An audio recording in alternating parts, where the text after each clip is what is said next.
a nice welcome. Welcome to Bold, Brave, and Unexpected Brand Story That Stick. 25 minutes for us to sort of explore how some of the world's most loved and famous brands keep surprising and delighting audiences, old and new. My name is Senta Slingerland. I am the co-founder of Fala, a company that helps brands build and strengthen their creative confidence so that they can become the strategic thinkers and doers that they know they can be. And I'm lucky enough to be actually here with one of our clients, Justin Martin, creative strategy director at Coca-Cola, and Angela Affinita, marketing director at the Walt Disney Company. Well, thanks for being here. Thanks for having us. And thanks for being here as well. So let's dive straight in. Coca-Cola is one of the most famous, loved brands in the world, obviously. Also, I think, according to many, the second most famous word in the world, after awesome. OK. I keep hearing that. I don't know if that's depending on your criteria for famous words. But big part of your role is to sort of keep evolving this legacy brand, but then also keep it fresh, attract new audiences, younger audiences, new growth markets. How do you balance those two things? Yeah, it's an interesting dichotomy. I think that how to match the old and the established, and the new and the changing. And I think that we're very fortunate at Coca-Cola to have a really solidified understanding of our brand that is shared amongst really kind of everybody across the world. And so everybody knows the feeling of Coca-Cola. Everybody knows what Coca-Cola kind of means to them. So the challenge for us is how to make it relevant as times and culture moves on. And I think that when we have that universal human truth, our sort of magnetic north around shared moments of connection, that is something that is relevant in the 70s, 80s. It's not something that is the preserve of those decades, but it changes and it shape-shifts with culture. And so the work that we have to do is to understand what are the insights that fall out of that universal human insight, that magnetic north, and how culture shifts and changes whilst maintaining that sort of consistency. So if you take Share a Coke, for example, we launched Share a Coke 10 years ago, and we had our kind of second wave of it this summer. And the way that culture has shifted how we executed Share a Coke this time around. A Share 10 years ago, and how we executed it was really just a name on our can. Everybody loved it. It was a really, really successful, one of our most successful campaigns. But when we were working on the relaunch for this summer, we had to kind of understand and unpick what a share meant in today's culture to Gen Z, who grew up with the internet, who grew up with social media and sharing memes. And we, through a lot of insight and data work and working with our agency partners, we uncovered that a share these days is actually you saying to your friend, I see you, and I value you, and you mean something to me.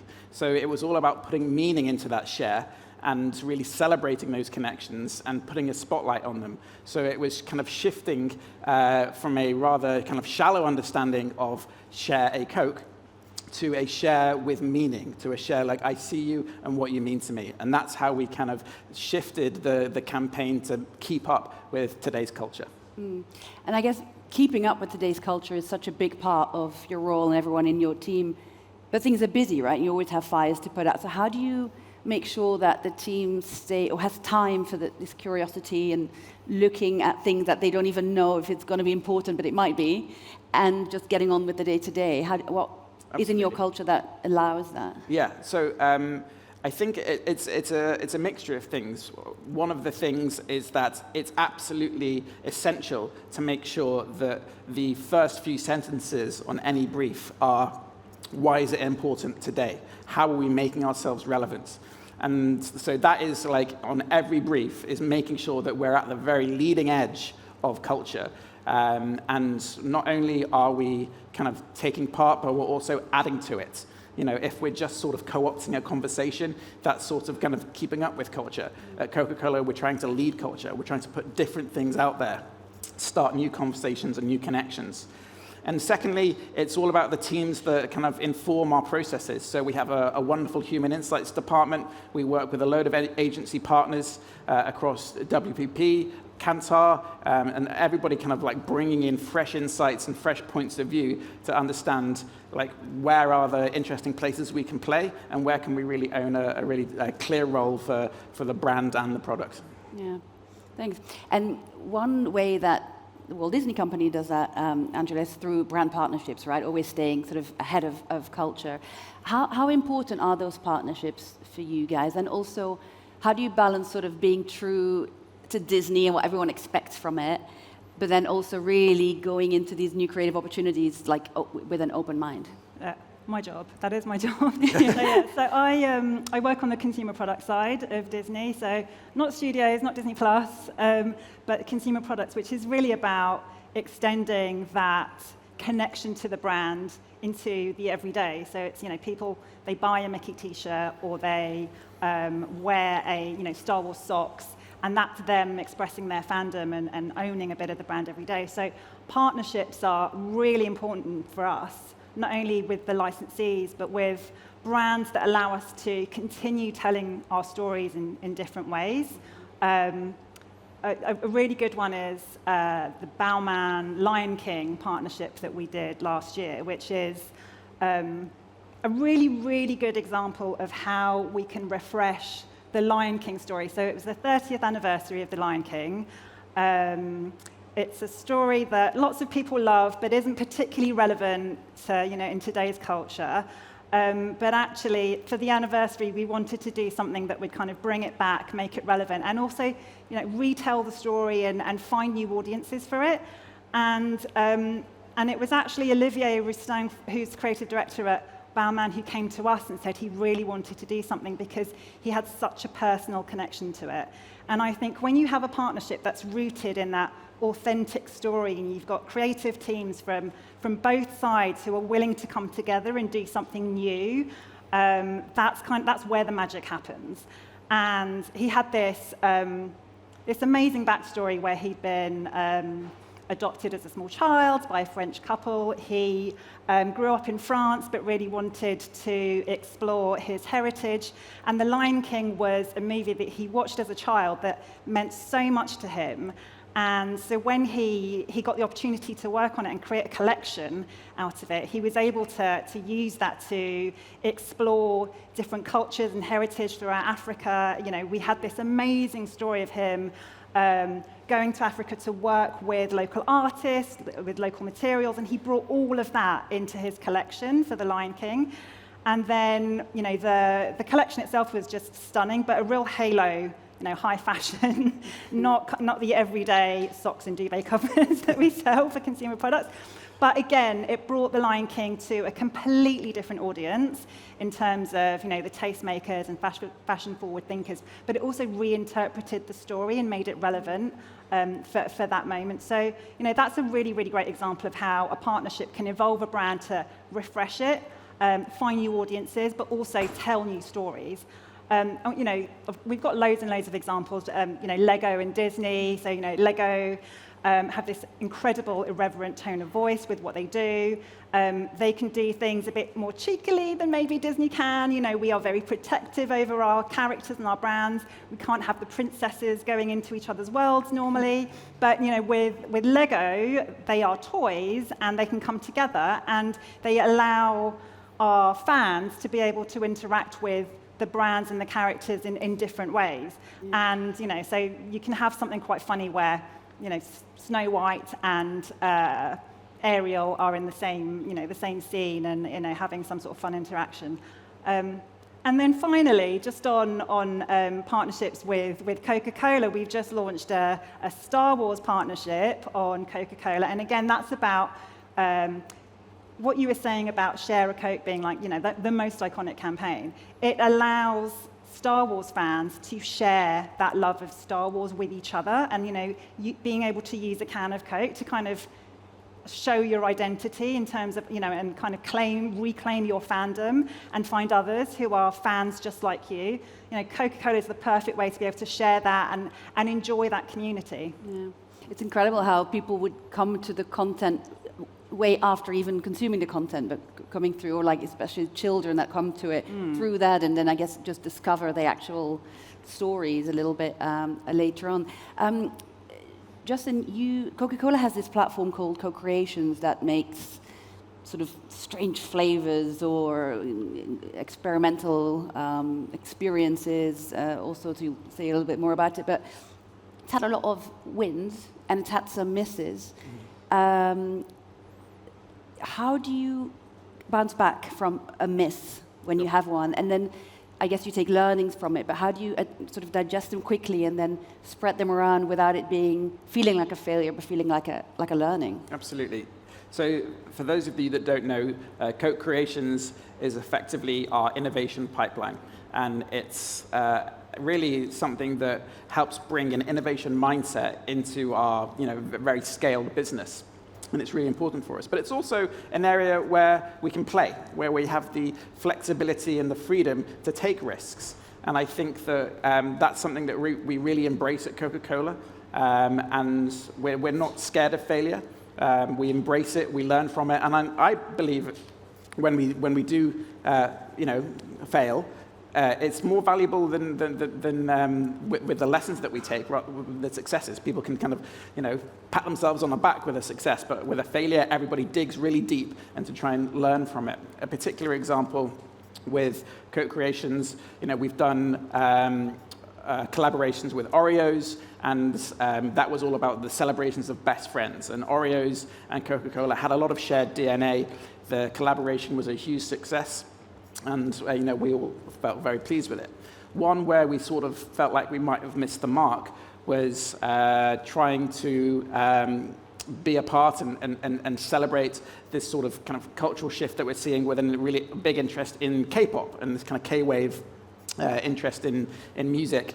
And that particular way we expressed that Co-Creations was about kind of celebrating and kind of dramatizing how amazing it feels when you see someone that you've fanboyed or fangirled over for years actually in a concert, and that kind of bubbling up that feeling of excitement.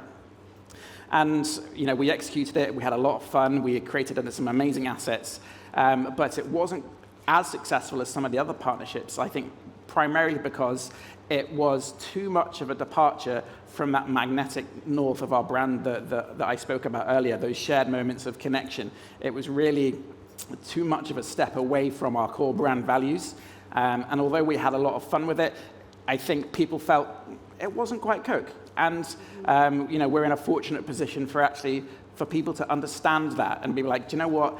I really understand what Coke is, and that is a bit of a departure, and people engage with it less. Mm-hmm. So after every single project, we do an after-action review, and we take all the learnings and we feed them into the next briefs, and we learn from those failures. And but that doesn't kind of take the shine off our ambition to keep having an innovation mindset in everything that we do. Yeah. It's not punished, it's just taken, digested, and put forward. It's not punished in any way, and people are always pushing for risks and always pushing for learnings. So there's absolutely an embracing of failure, and because we get stronger as a business from it. Mm. Does that resonate with you, Angela? And do you have any stories that sort of illustrate that, maybe? Yeah, I think what Justin was saying about when you take a risk with a brand that takes it off in a different direction and then perhaps doesn't land as well, there's a lot to be learned from that. I think, drawing on the studios, on Pixar's experience with Lightyear, it was not as popular as Toy Story, and that was because they took a risk in taking it off into a different direction. And there was a lot of learnings from that. And I think, we can then look at, well, what is it that everyone loved about Toy Story and Woody and Buzz Lightyear and all of that, and and why didn't that translate to the Lightyear story that I personally really loved that story, but it wasn't something that landed with the Toy Story fan base. And so I think what we're going to see next year with Toy Story 5 is going to be reverting back to what everyone loves, but with a new story.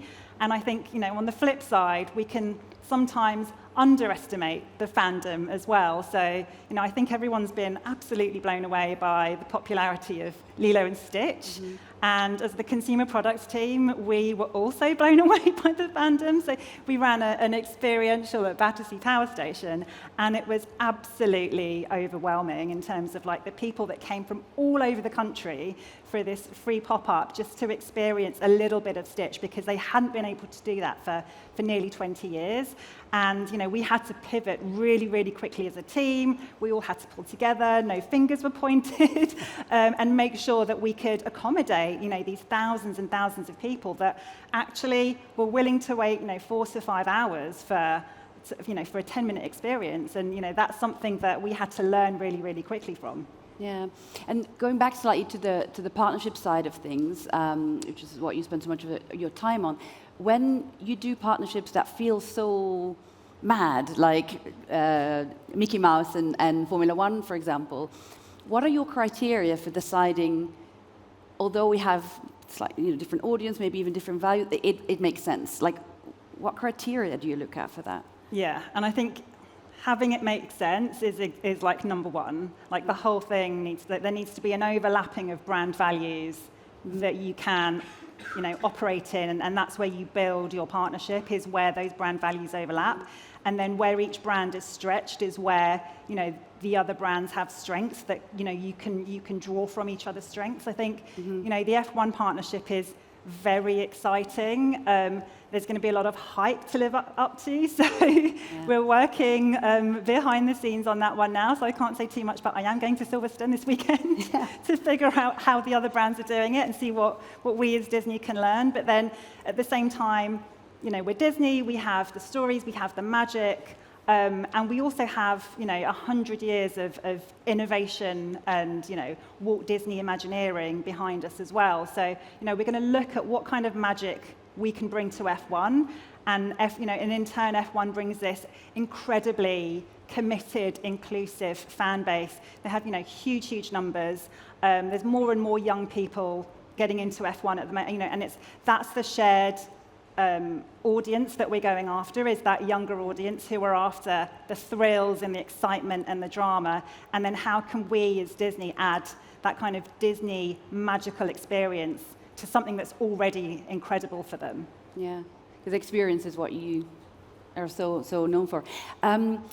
Coca-Cola doesn't just turn up at events anymore, but actually owns events like the music festival in Spain, for example. How important is that for you, and how different is it to sort of not just turn up sponsor an event, but actually own your own, and how can you turn up at that differently? Yeah, it's really interesting. Taking the Coca-Cola music experience example, I think that we partner with loads of festivals, Lollapalooza, Tomorrowland, and we can share in a little bit of that IP and try and contribute to that festival culture, but very much kind of have to operate under the Tomorrowland or the Lollapalooza brand, and try and kind of like shapeshift our way into kind of making sense there. Yeah. When we have the opportunity, like in Spain with Coca-Cola Music Experience, for those that don't know, it is a huge kind of, I'd say 30,000 people attend this, and it's all Coca-Cola. It's all Coca-Cola's own IP, it's all our experiences, and it's a really amazing opportunity for us to add to the culture and to really feel part of it, rather than trying to like siphon off a little bit of Lollapalooza for our own little thing. We can really own the space and have a really strong narrative within the music experience to really bring to life our values in loads of different touch points along product experiences, live experiences, digital experiences, all under our own kind of brand values. And so it's a really valuable thing for us, and it's something more important than anything is that the fans that attend all love it. They all kind of really value our presence there and see it as a real kind of hallmark event on their calendar. And Coca-Cola bringing these amazing artists from all over the world to perform in Spain is something that that they really thank us for. So having our own IP is something that we're looking to continue. Real Thing Records is something that's just dropped in the last couple of weeks, where we're providing a sort of kind of record label approach to help young artists break out into what is really a difficult kind of scene to break out into. And let's use our budgets to help artists and contribute to that culture, not just try and kind of piggyback on the back of it. Let's really use our kind of infrastructure and our budgets to give a platform to these amazing artists that are doing amazing things with their music. So that's how we can like engage and be like of huge value in culture, by using what we have and all of our infrastructure to give a great platform to all of these amazing creators out there. Yeah. And to be able to do that, I guess you also have to hire people that know how to do that or have an affinity to that. Maybe who you hire shifts, I guess, in a sense. What is important to Coca-Cola when you hire new people, because you're, at the same time you want people to be brave and to have this sort of like innovative mindset, but you want to make sure that you hire diversely.